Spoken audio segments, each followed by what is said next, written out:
अस्सलामुअलैकुम। मोहम्मद अज़हर सिद्दीक़ अपने special programme के साथ हाज़िर खिदमत है। पूरी कौम को मुबारक हो, फ़तह इनका मुक़द्दर है। पाकिस्तानियों, आपकी हिम्मत और हौसले को सलाम। जिस तरह पूरी कौम इकट्ठी रही और ऐसे मौक़ों पे कौम को इकट्ठा होना ही ज़रूरी है। अल्टीमेटली सीज़ फायर हो गया, अमेरिका ने इंटरवीन किया है इसमें और चीखें तो निकल गई भारतीय वालों की।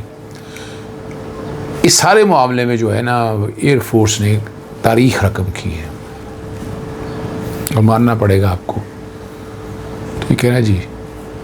और हमारे शोधा कितने निकले। और अब सवाल है कि जो एग्रेशन किया, जो सिविलियन को मारा, उस पर क्या छोड़ दिया जाएगा? ये मामला इंटरनेशनल कोर्ट ऑफ जस्टिस में ले जाए, in criminal court of justice में ले जाएगा, या क्या मामले देखे जाएंगे? और रात को शायद सोए लेट थे या सोए रहे हैं और बहू जी जाग गए। मैं और क्या कह सकता हूँ आपके सामने। बहू जी के जागने के हवाले से कहानी आम सी है। नवाज शरीफ ने जो बात की है, पहले ज़रा उसी पर डिस्कस कर लेते हैं। वो कहते हैं जी अल्लाह ताला रब्बुल इज़्ज़त का शुक्र है कि उसने पाकिस्तान को सरबुलंद किया। मैं वज़ीर आज़म पाकिस्तान शहबाज शरीफ, फ़ौज के सिपह सलार general Saeed Asim Munir, chief of the army staff air chief marshal Zaheer Sindhu और अफ़वाज पाकिस्तान को शाबाश और मुबारकबाद देता हूँ।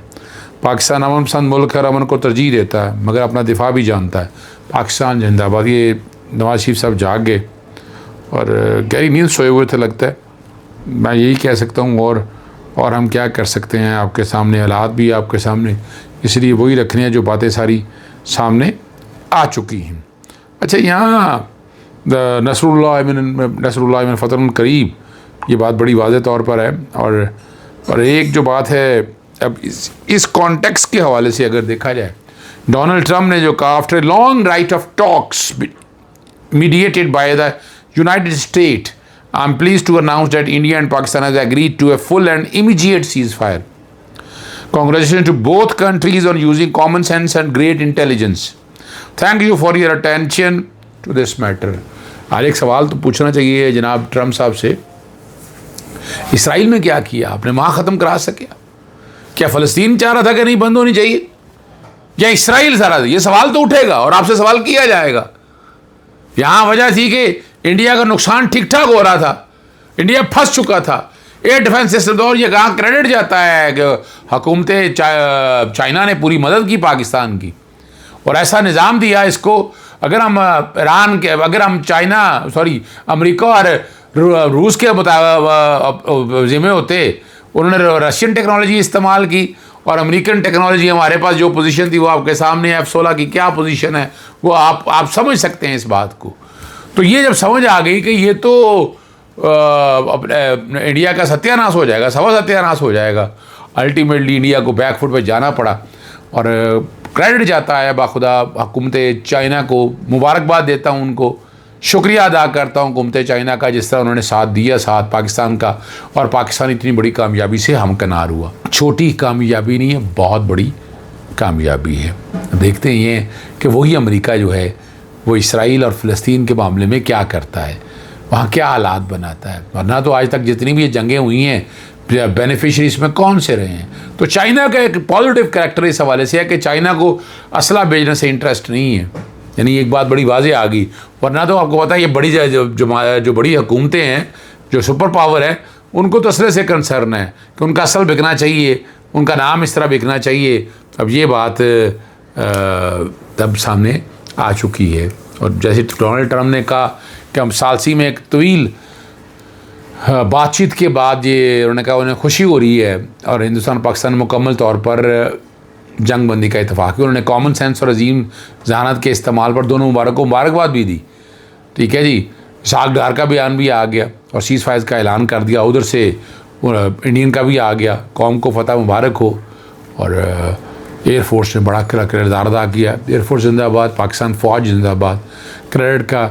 क्रेडिट देना पड़ेगा कि बड़े आसान तरीके से, बड़ी इंटेलिजेंट मूव से हमने इन चीज़ों को हैंडल कर लिया। इंडिया को बहुत और जवाब दिया गया आपके सामने और दुनिया ने देख लिया। लेकिन ऐसा दुश्मन जिसका हमने खामोशी से मुंह तोड़ा है वो इसराइल है। इसराइल बेलगाम वाक़े के वक्त से मौजूद है। आज बाज़ राय के मुताबिक इसराइल मकबूजा कश्मीर वाले इलाके की मौजूद थे। इसराइल ने भारत को भरपूर साथ देने की कोशिश की और मुँह की खानी पड़ी है। अब ड्रोन टेक्नोलॉजी जो है, अच्छा वो ड्रोन से असल में इनकी स्ट्रेटजी भी गलत रहेगी। वो ड्रोन से ढूंढते रहे कि पाकिस्तान के अंदर जासूसी कैसे करनी है और चीज़ें सारी सामने कैसे लेके आनी हैं। इनकी कोशिश ये रही और ये नहीं चीज़ों के अंदर उलझे रहे। और आपने देखा कि ड्रोन जो थे वो इसराइली साख्त के थे। जिस तरह वो आए, जिस तरह उनके साथ हुआ, आपने सारा देख लिया। पाकिस्तान ने तो बड़ा भरपूर ऑपरेशन किया, एयरबेस, उनका एयर डिफेंस सिस्टम सत्यानाश कर दिया, तबाही और बर्बादी की। इधर से फिर उन्होंने हमला किया हैदराबाद वाली साइड से ऊपर, वहाँ एक हमारी शहादतें हुई हैं और वो डिटेल आ गई है उन सब की भी और बड़ी वजाहत के साथ। अब यहाँ जब देख लिया और इधर से हम टर्की की हुकूमत का भी शुक्रगुजार है कि उन्होंने बहरी बेड़िया या बहरी चीज़ों को सामने रखते हुए पूरा साथ दिया पाकिस्तान का। यहाँ तो झूठ चलता रहा कि कराची पे हमला कर दिया, बाकी जगहों पे हमला कर दिया। उन्होंने एयर बेस वगैरह पे हमला किए, लेकिन हमारे पास टेक्नोलॉजी ज़्यादा बेहतर थी। पूरी सुपरविजन रही चाइना की। चाइना और बाद में चाइना, आपने देखा कि घूमते चाइना भी खुलकर सामने आ गए। ये बड़ी बात है। एयर फोर्स ने जो बड़ी तारीख रकम की है और रिकॉर्ड कायम कर रही है, यहाँ नाम जो याद रखा जाएगा वो है कामरान मसीह। कामरान मसीह वो हमारा बहादुर सपूत है जिसने इंडिया के राजौरी एयर बेस कैंप को तबाह किया और कामयाबी के साथ वापस लौटाए। जंग में स्ट्रेटजी देखें बहुत अहमियत की अमल होती है और पाकिस्तान की एयरफोर्स की स्ट्रेटजी निसाब का दर्जा रखती है। वो अखबारों में भी आ गया कि बाकायदा इसको एक मॉडल के तौर पर देखा जाएगा कि पाकिस्तान ने किस तरह से आसान तरीके से सारे मामलात को देखा।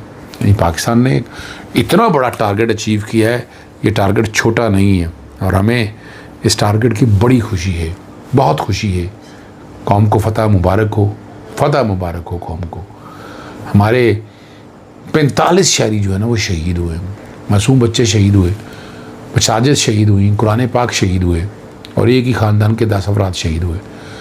कश्मीर में 150 से ज़्यादा घर तबाह हुए। 3 मरतबा हमला किया इंडिया ने।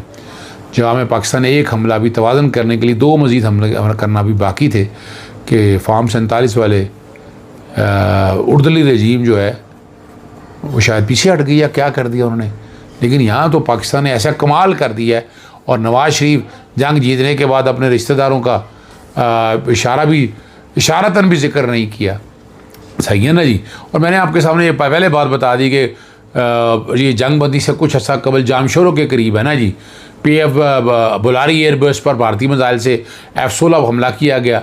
एयरबेस में 2 स्क्वाड्रन मौजूद थे, JF-17 और पाकिस्तानी फ़िज़ा ने दिफा ने आने वाले कई प्रोजेक्ट को रोका, मिसाइलों को और तबाह किया। लेकिन कुछ मिसाइल दिफाई हिसार में घुसने में कामयाब हो गए, जिससे बेस को नुकसान पहुँचा और हलाकतों की इतलात मिली हैं, वो ट्वीट भी कर दी हैं और चीज़ें भी मैंने आपके सामने रख दी हैं। हम बहरहाल पाकिस्तानी कौम को मुबारक हो, ये छोटी मुबारक नहीं है, बड़ी मुबारक है। अब इमरान खान साहब के हवाले से, पैरोल के हवाले से सारी बात सामने आ रही थी, वो तो सामने आ गई। खबरें कुछ चलती रही, मैंने तस्दीक करने की कोशिश भी की। जाहिद मलिक ने यह कहा कि इमरान खान साहब को जो है ना अडयाला जेल से शिफ्ट कर दिया, महफूज मकाम पे मुंतकिल कर दिया। उन्होंने ये खबर दी और ख़बर की मैंने फिर कोशिश की कि कहीं ये रिहाई की तो नहीं है। मैंने जान के ज़रा क्वेश्चन मार्क डाला था, ये पता चल सके कि है क्या। लेकिन बात बड़ी वाज़े तौर पर यही सामने आई कि अभी इसकी तस्दीक नहीं हो सकी, लेकिन उन्होंने इमरान खान साहब को एक जगह से अडयाला जेल से मुंतकिल करने के हवाले से जो खबर दी, जो हक़ाइक़ पर साबित अभी तक तो नहीं हो सकी है और ना है। और दूसरा जो था उस पर एतराज़ लगा दिया है अपना पैरोल पर रहाई वाली दरख्वास्त के ऊपर कि अली मीन गंडापुर जो मुतासरा फ़रीक नहीं है, इसके लिए मुतासरा फ़रीक को सामने आना है और इसको एतराज़ केस के तौर पर लगाया जा सकता है कि अली मीन गंडापुर सुनें और देखें।